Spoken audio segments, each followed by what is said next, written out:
There is only one perfect solution, but there are clues that will try to trick our team. Hello there everyone, my name is Crazy Caleb and welcome to Frankenstein's Indicator. This is the way the module looks. It's going to have two eyes which can be selected here. It's going to have a hello, my name is, and a name of an indicator down in the bottom right.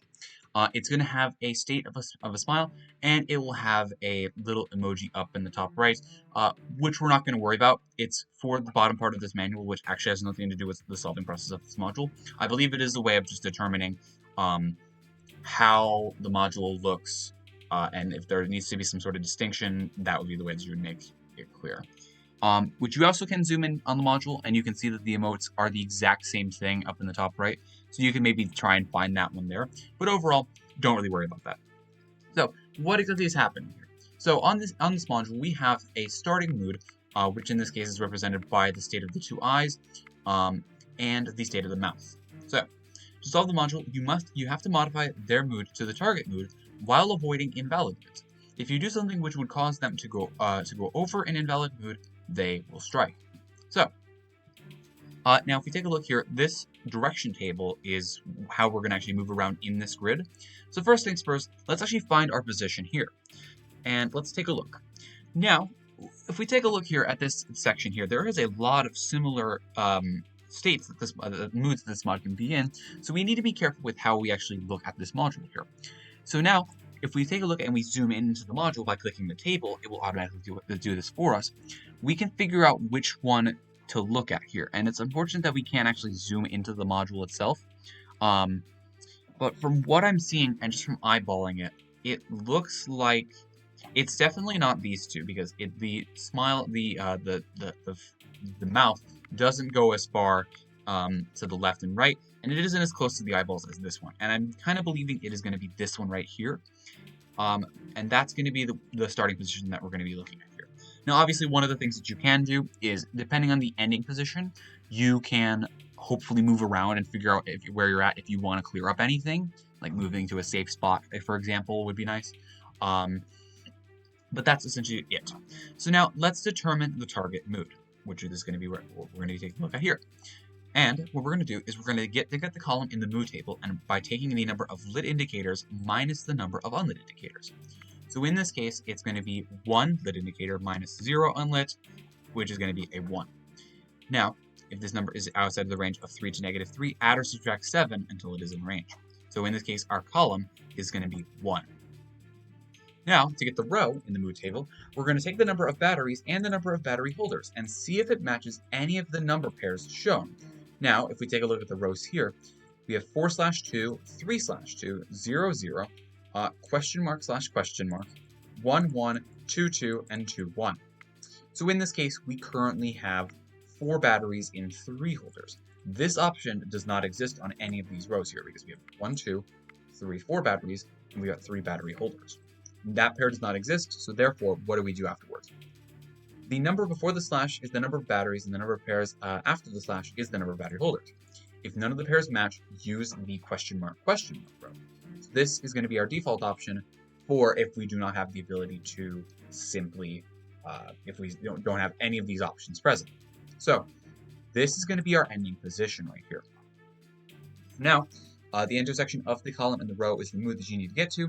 If the intersection is a blank mood, which in this case would be one of these ones that are just don't have any moods in them, obviously, we would then use the number of ports. If this number is greater than 3, we're going to subtract 4 and then keep moving in the specified direction in the direction table. So in this case, the 0, 1, 2, or 3, and we keep moving in that direction. So say if we happen to get 4 and 2 and the column of 3, for example. And we happen to get a number of 2. So 2 would be making us go down, so we then go down until we reach a mood, which in this case would be right there. That's the way how that works. So now, what we need to now do is we need to now determine the invalid moves so that we can plan the way that we actually move through the table. If there is no vowel in the serial number, there is a vowel in the serial number, so that is not true. If there is a vowel in the serial number, the invalid moves are the ones that are a chess knight could reach if it was placed where the target mood is. So if we take a look here, For those of you who are familiar with how chess works, this will be very simple. However, the knight moves one space in one direction and two spaces in another direction. So in this case, it would be moving, for example, it would be one up or down, and then two left or right, or in this case, one left or right, and then two up or down. That would be the way that it would work. So in this case, we need to avoid everything that is within a knight's movement, which in this case would be here, because it goes one up, two left. Then we go one left, two up. Then we go here, then here, then here, and you get the idea of how this is looking. That is all we simply need to avoid. And let's take a look and see what we can do. So this is our starting position. This is our ending position, marked in green. So let's actually get to our starting position now using the direction table, and then we'll solve the module. So we need to move left, and the nice thing is that we actually can go over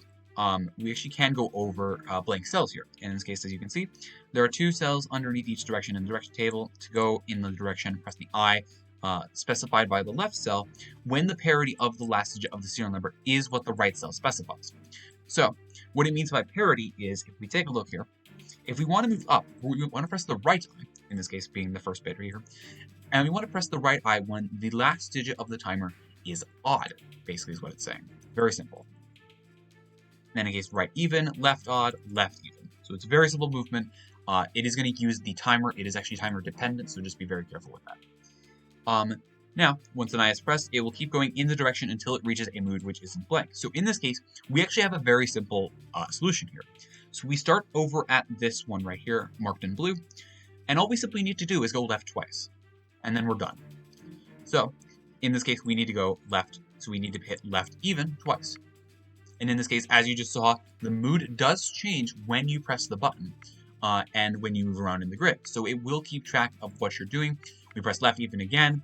Therefore, it does match the state that it's in. The eye color itself, I should mention, does not matter. It will always be magenta in the manual, but it could be some other colors. In this case, it is brown for this one. And how do we submit the module? We simply press the indicator down below, and just like that is a solved mod. So let's go into one more example. I know I took a little bit of explaining to do this. It's a very simple mod with a lot of things that aren't necessarily important in this mod, but overall, it's a fairly simple mod to do and not that bad. So let's have a look at one more example and let's see what we can do. But yeah, for the most part, this module is very simple and very straightforward to actually get to. Just remember the fact that you can go over the blank spaces. It does skip over them, and you can, and this table does loop around. So just be aware of that. So let's take a look at one more example. You'll excuse me for just a second. Apologies for that. I have returned. So let's do one more example and let's close out here. All right, this one's a fairly simple one to do. This one, eyes closed, blank expression, basically just a horizontal line. But let's obviously make sure that we pay attention for cases where they might be looking very similar to each other. I'm not seeing many of those, so it should just be this one right over here as our starting position. I don't think there's actually that many at all, so we don't have to worry about this. It is not thick like this one. It is not. Its eyes are not open. Its eyes are not partly open, so we're good to go. So yeah, let's get this going. Okay, so our target mood, let's take a look. Lit minus unlit, to start us off, is going to be -2, because there's no lit indicators and there is 2 unlit. So therefore, that is going to be a -2. That's our column. And battery count, we have a 4 and 2, actually. So this is actually a pretty good case. Now, we actually do land on a blank space, so we actually have to use the number of ports. So let's take a look. So this is our current position right now. Oop, that's not what I meant to do. Forgetting that you click this table without highlighting it, it's going to be a bit problemsome. But in this case, we need to now move to one of these positions. So let's take a look at our ports. Take the number of ports. Let's count them up. And we have 2 on them. Now, if we take a look at the direction, for 2, we need to go down. So then if we go down 1 space, this will be our end position. Now, we're going to be maybe traveling a long ways, but obviously, since we're on the edge, let's use the edges to our advantage here. Now, we can make this very simple and happen to be, like, for example, take a left, going over to the right side over here, and then we go down to get it done.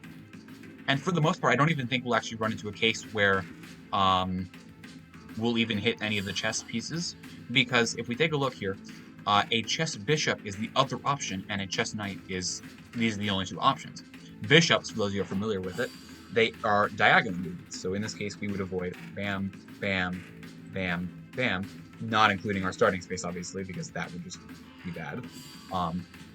But in this case, let's take a look and let's see what we're avoiding, just for the sake of this completion of the tutorial. But for the most part, it's very straightforward. So if there is a vowel, let's check our serial number. There is indeed a vowel, so we're going to be using the knight's movement again. So, so here, obviously there's nothing here, but I'm going to mark it anyways. So here, then here, and that's really it. I don't know if it loops around, but for the sake of it, I don't think it will. It doesn't mention it, but I'm gonna be under the assumption that it does. And however, it doesn't go too up, so therefore it doesn't really matter. So we can simply just go left and then go down, hitting these blank spaces, hit that position, and then we're good to go. So let's go left for 3, so left even. And we hit that space, which looks the exact same as what we're going for. Perfect. And then let's go down, which in this case is a left odd. That should loop around to our ending position, so left odd. And just like that is a solved module. There we go. And that's all there really is to this module. As always, thank you guys for watching. Remember to stay crazy, stay cool, and I'll see you guys in the next one. Bye-bye.